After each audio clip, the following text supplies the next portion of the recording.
What I'm going to try to do today, it's never been done before, is to have a Spaniard talk for less than 8 minutes. And I really like this quote from Jonathan Swift that says that vision is the art of seeing what is invisible to others. But it's really important to retrieve the passion you used to have when you were a child. You know, you just grab a white piece of paper, pencils, colors, and just paint. Oh, those photographs where they were so easy to take. But they're not being honest, because there's no geniuses in the industry. There's hard-working photographers. Oh, you're so lucky. You can capture all these moments. That's not luck. That's passion. Because with passion, you're in fine tune with the world. So you can put that vision into a photograph. And obviously, before I go on land, I'm going to ask myself, what is Cuba to me or to you? Why are you here? Why do you want others to think about your own experience, and what is the message? And what I always do is I ask myself, if I'm given a white canvas and a brush, how would I paint that room? Would I put that red over there? Would I put the green over there? And light has direction and is bouncing back in all these surfaces.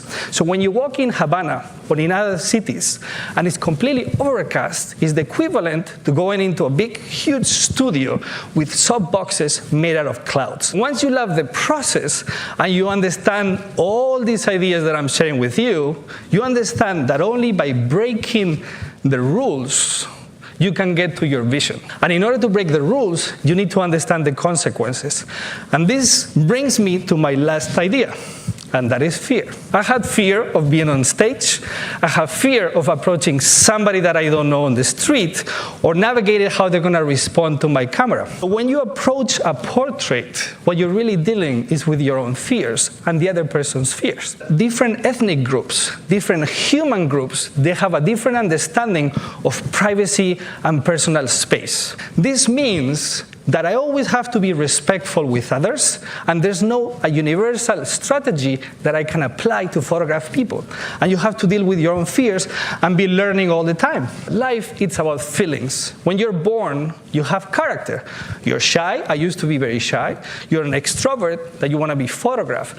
But feelings are moments that they trigger at a funeral. Somebody's very sad. Somebody's very happy. They're dancing. They're showing emotion. And that's what you need to capture with the camera. And you don't do that with f-stop. You don't do that with shutter speed. You really do that with psychology.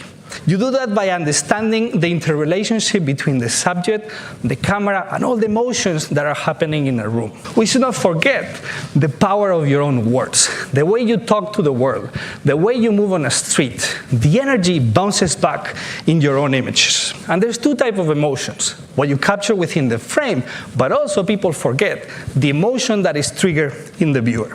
You need passion, because with passion, you get to your vision. That's the only way you can achieve and get in touch with your inner child. And only with passion, you will be in fine tune with the surroundings. The next one is love. Love to the process and love to the craft, because it takes time. And one more thing, unleash your imagination, never stop dreaming. And we've always been told to take photographs to answer questions. But what if we start taking pictures to ask questions?